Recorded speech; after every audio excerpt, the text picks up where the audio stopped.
వ్యక్తి అయినటువంటి రాష్ట్ర మంత్రివర్యులు విడుదల రజనీ గారు ఈరోజు భారీ ఎత్తున ప్రజా దీవెనలతో ఈరోజు పెద్ద ఎత్తున ర్యాలీ చేసి నామినేషన్ వేయడం జరుగుతాం.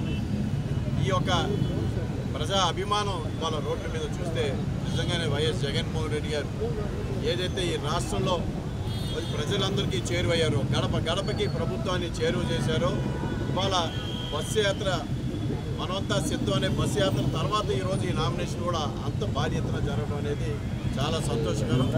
ఏదైతే ఈరోజు జగన్మోహన్ రెడ్డి గారిని ఇవాళ పూర్తిగా ప్రజలు విశ్వసిస్తూ ఉన్నారు. ఏదైతే ఈ రాష్ట్రంలో ప్రతిపక్ష కూటమి మరి తెలుగుదేశం పార్టీ వాళ్ళ మిత్రపక్షాలందరూ కూడా ప్రజలను ఎక్కడ కూడా విశ్వసించట్లేదు.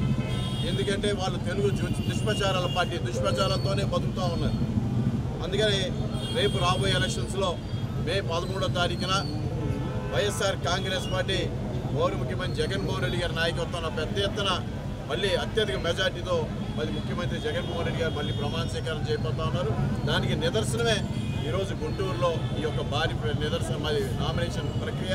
అదేవిధంగా 7 నియోజకవర్గాల్లో కూడా ఈరోజు గుంటూరు పార్లమెంట్ను కూడా ఇవాళ వైఎస్ఆర్ కాంగ్రెస్ పార్టీ గెలవబోతా ఉంది. ఎందుకంటే గతంలో 2 పర్యాయాలు ఈ గుంటూరు పార్లమెంట్ ప్రజలని అందరినీ కూడా తెలుగుదేశం పార్టీ పెద్ద ఎత్తున మోసం చేసింది. ఎక్కడో గుంటూరులో స్థానికులను కాకుండా మరి ఎక్కడో వేరే ఇతర జిల్లాల నుంచి తీసుకొచ్చారు. ఇవాళ ఇంకొకళ్ళు అమెరికా నుంచి దిగుమతి చేశారు. ప్రజలు ఎక్కడో కూడా విశ్వసించట్లేదు. వీళ్ళకి ప్రజలకి అందుబాటులో లేని వ్యక్తుల్ని వాళ్ళు తీసుకొచ్చి పెద్ద ఎత్తున డబ్బులు కాజేయడానికి తెలుగుదేశం పార్టీ పూనుకుందే తప్ప ప్రజల యొక్క అవసరాలు, ప్రజల యొక్క స్థానిక సమస్యలు తీర్చే ప్రక్రియలో ఎక్కడ కూడా వాళ్ళ అభ్యర్థిత్వాన్ని వాళ్ళు తీసుకురావట్లేదు.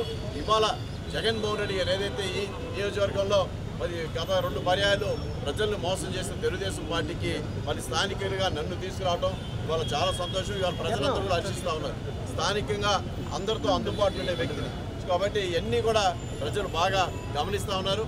ఈ యొక్క గుంటూరు పార్లమెంటు అభివృద్ధికి మేము కట్టుబడి ఉన్నామని చెప్పి సందర్భంగా తెలియజేసుకుంటూ ప్రతి ఒక్కరికి మేము అందుబాటులో ఉంటామని మరోమారి తెలియజేసుకుంటూ ఈరోజు ఇచ్చేసిన మీ మీడియా మిత్రులందరికీ ధన్యవాదాలు తెలియజేస్తాం.